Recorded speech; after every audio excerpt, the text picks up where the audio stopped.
For 5G, as with the previous generation of technologies, the most key asset is spectrum. Therefore, it's extremely important to maximize the value of spectrum.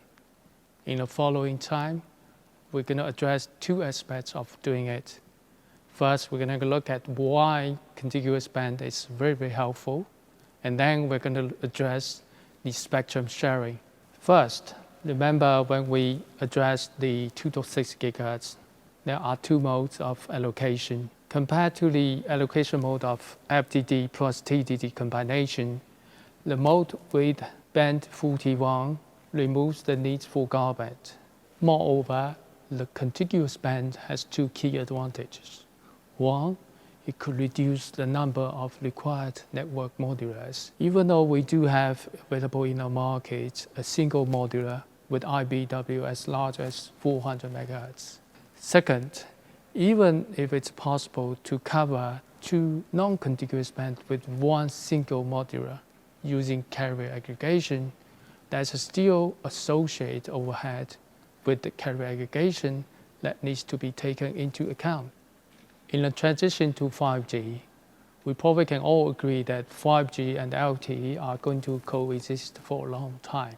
If we do have sufficient new spectrum, preferably we will go with NR only for the new spectrum. However, in many cases, there is a need where we would like to accommodate both LTE and NR with the same spectrum. Therefore, some of the sub-3G bands can be gradually migrated to NR for the sake of better coverage or better uplink. There are actually three ways to accommodate both LTE and NR with the spectrum assets. First is by static refarming of part of the legacy frequency bands. For example, we can refarm 10 MHz out of 20 MHz of LTE for NR. Or we can accommodate both technologies with 20 MHz.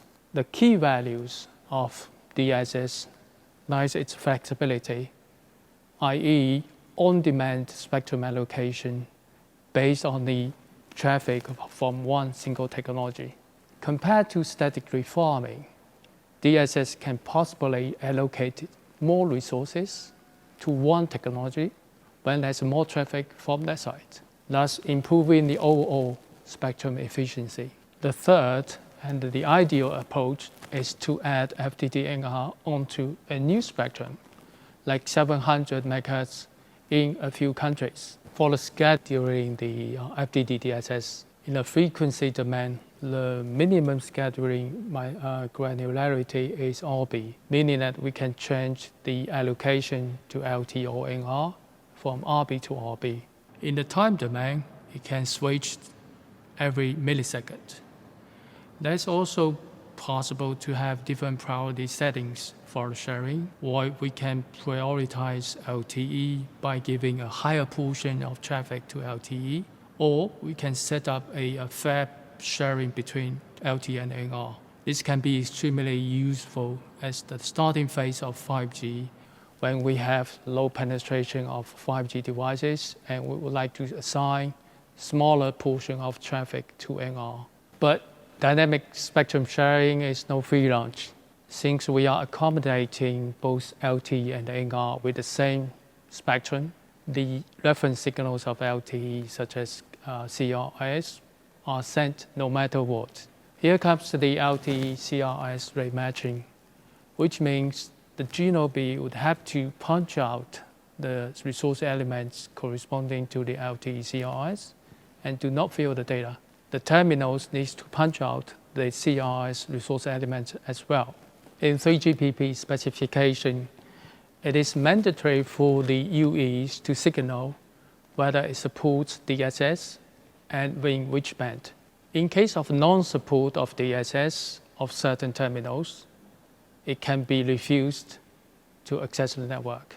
In terms of the device ecosystem, we already have the mainstream chipset vendors being supporting DSS. Now, regarding the overhead for the CRS, it is always there, no matter whether there's a LT traffic being sent. The LT overhead for NR is even higher if we have a full port compared to two port. The overhead can represent up to 30% of capacity for the NR without one single LTE bit being sent.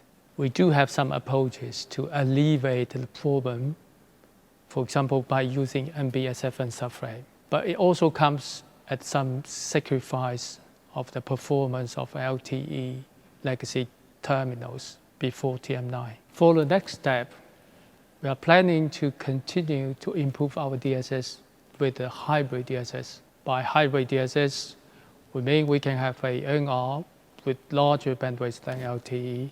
For example, 25 megahertz for NR and 20 for LTE.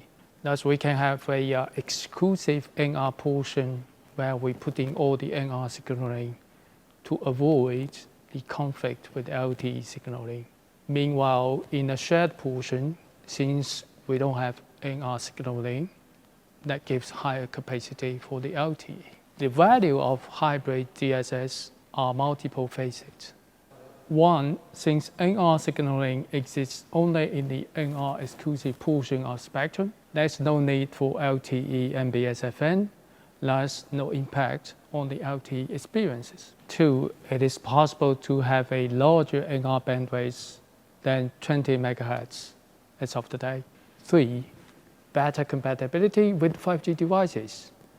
5G devices which does not support DSS can still access the exclusive portion of NR. Four, short latency services are for the NR exclusive portion. Since there's no need to wait for its share of RB, it reduces the latency. For TDD DSS, it is managed rather differently. Every sometime, the uplink, downlink, PRB usage, or the number of users is being uploaded.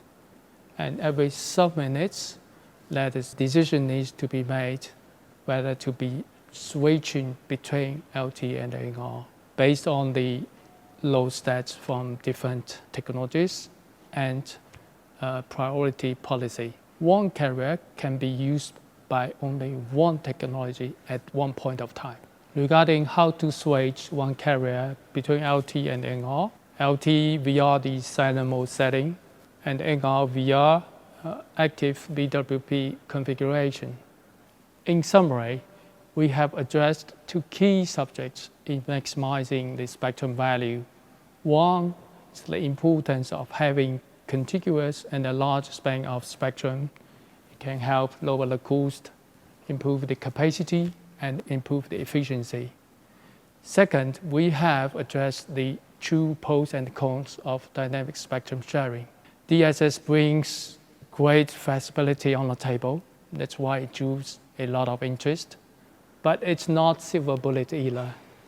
It brings overhead since we are accommodating both technologies with the same spectrum. Therefore, the choice between DSS and static NR reforming needs to be made case by case, network by network.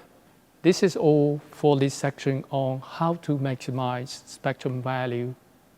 Thank you.